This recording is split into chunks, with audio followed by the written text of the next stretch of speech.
Joe Biden is an extremist who would happily use the power of the federal government to take away your rights, to take away how you choose to raise your children in this country.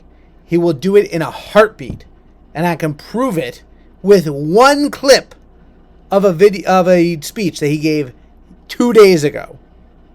All right? My name is Moshe Hill. This is A Hill with a View. Please like, share, subscribe. Subscribe. Make sure you hit that subscribe button. Please. Thank you very much. Now, I'm going to show you 2 clips today. All you need are these 2 clips to see how extreme the Democrats are when it comes to taking away your ability to raise your children the way you want to raise them. All right? We're going to get straight to it. This first clip is from a congressional hearing. You are not going to believe it when you hear it. Take a listen. Do parents have a right? Should they be informed about what's going on? Do they have a right to know what's going on in their kids' lives? So I think, again, those of us who are protecting and supporting young people are there and trusted with the information of the things that they are dealing with. In terms of parents' rights to know at schools, I mean, here in Colorado, parents don't have the right. If a young person is questioning their gender or their sexuality, there are laws in place that say that they have the right to process that with their trusted counselor. Okay, so she's saying out loud that parents don't have the right to know what's going on with their kids in school. So if a kid in Colorado, according to her, the state law of Colorado is that if a child, anyone under 18, but let's just say a teenager, young teenager, 13, 14 years old, can go to a guidance counselor in a school and just say, I feel like if a boy goes there, I feel like I'm a girl. And I'm having these issues. I'm having these problems. Parents don't have a right to know that, according to Colorado law, according to her. Okay? Parents don't have a right to know that. Think about that for a second. Now she's saying, well, it's because parents could beat their children.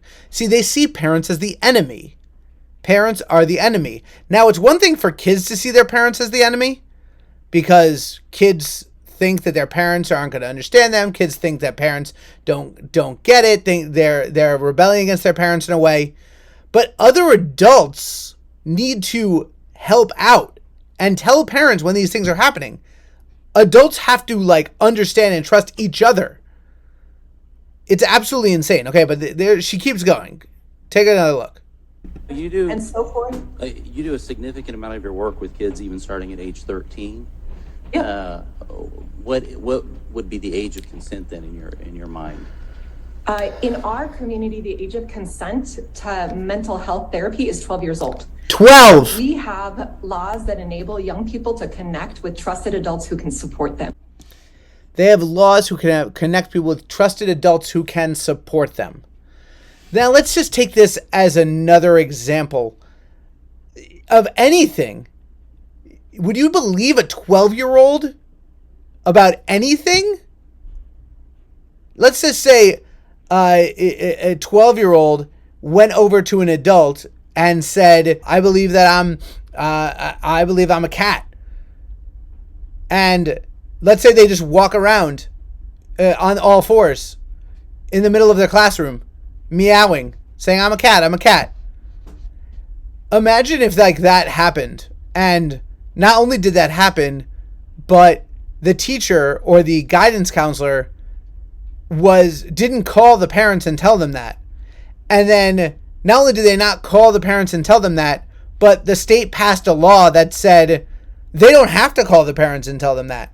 They shouldn't call the parents and tell them that. So now the kid is just walking around on all fours. Like this sounds insane, but that's exactly what it is. It's the exact same thing. Walking around on all fours, crawling around, saying meow. And the teachers are like, well, that's it. That's what it is. And if I tell the parents are going to beat them. Parents are going to beat them up. That's the logic. That's what they're thinking. But you can go and you have to have a trusted advisor to talk about your gender identity and all this kind of stuff. And parents shouldn't even be involved in that conversation. because parents are the enemy of other adults, of Democrats. Parents are the enemy. It used to be it takes a village. And now it's you are the enemy, they're my kids. They're mine. Okay? They're not yours. They're not the Democrats, they don't belong to you. They belong to their parents. Their parents choose how to raise them. And Joe Biden believes the exact same thing. Take a look at this clip from the signing of the Respect for Marriage Act. Heavy quotes. Respect for Marriage Act. They don't respect marriage at all. I mean, granted, our society doesn't respect marriage, but that's besides the point. Let's just take a quick look at what Joe Biden had to say. When hospitals, libraries, and community centers are threatened and intimidated, excuse me, because they support LGBTQ children and families, we have to speak out and challenge the hundreds of callous, cynical laws introduced in the states targeting transgender children.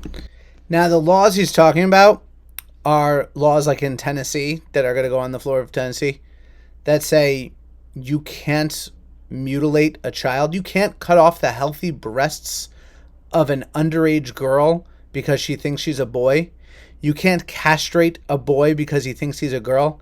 You can't, or like in Florida, you can't talk to 3 to 8-year-olds for children under 8 about gender confusing material. That's what he's talking about. These are laws that protect parents. These are laws that protect kids. These are laws that protect children. Because children, as Kamala Harris has said, children are idiots. Children can be stupid. Guess what? Everyone thinks they're stupid when they're a little younger. All right? I'm 36. Did I think I'm a lot smarter now than I was when I was 30? Yeah. Do I think I'm going to be, when I'm 45, I'm going to be a lot smarter than when I am today? Of course. So, but we're going to let 12-year-olds choose their gender. Let's keep going. We have to protect these children so they know they're loved, and we will stand up for them and say they can seek for themselves. We have to protect these children. We have to protect these children. That's what he says. He says, from who? You're protecting them from the parents. Let's just put it this way, okay? People say, oh, children, like people on the right side of the aisle that say it's absolutely insane. We don't let kids get tattoos. We don't let kids smoke. We don't let kids drink. These are all things that harm the body, right? We don't let anyone do any of these things. We don't let kids under 21 get cigarettes. Under 20 in New York, at least, under 21 get alcohol. We don't let kids buy scratch-off lottery tickets.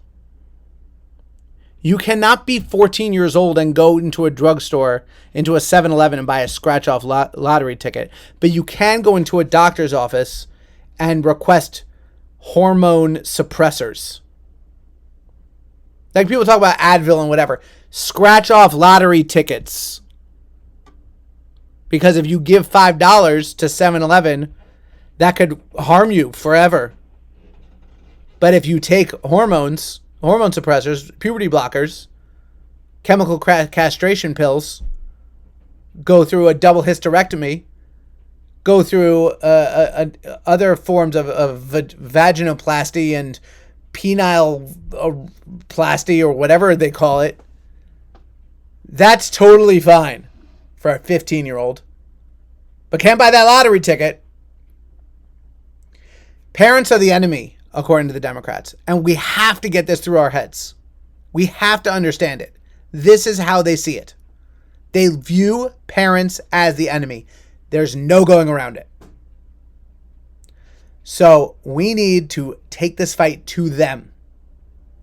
We need to stand up in all the state Senate, all the state legislatures. We need to call out every single school board that allows this to happen. We need to get people onto the school boards. We need to get people into the legislatures. We need to get people into Congress. We need to get people into the Senate. And we need a new president. This guy, I hate to say it, he had a very successful first 2 years when he had the full trifecta of lawmaking. Very successful for him. Very detrimental for the country. Horrible for the country.